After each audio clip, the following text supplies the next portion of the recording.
Tonight, one building holds more power than most countries on Earth.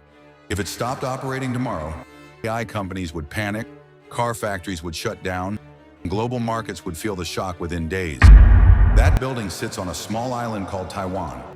Today, the ultimate geopolitical weapon is a microscopic slice of silicon.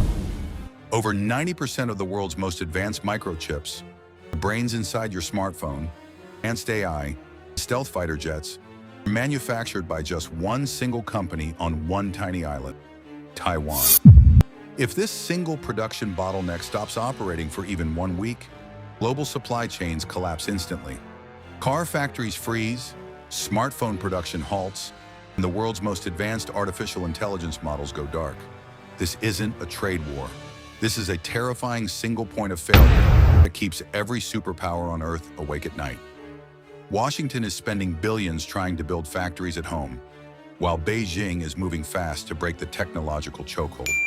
Both superpowers know that whoever controls this microscopic bottleneck doesn't just control the tech market, they control the future of the world. Every modern technology depends on these tiny chips. They power smartphones, laptops, satellites, electric vehicles, banking systems, military equipment, and artificial intelligence. Without semiconductors, the digital world simply stops functioning. The average smartphone contains billions of microscopic transistors working together every second. The same technology helping you scroll social media is also helping governments run economies and militaries operate advanced weapons. In the 21st century, microchips have become the new oil. Taiwan did not become the world's chip capital overnight. For decades, the island invested heavily in semiconductor manufacturing. Many countries focused on software and design.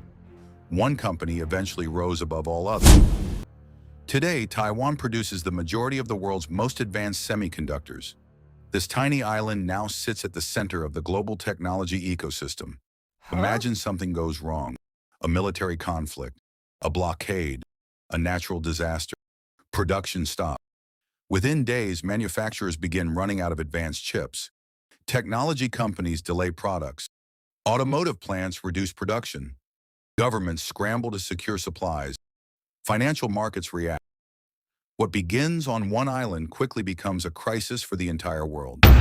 Is America fighting to protect democracy, or just running out of time to secure the chips? Drop your take below.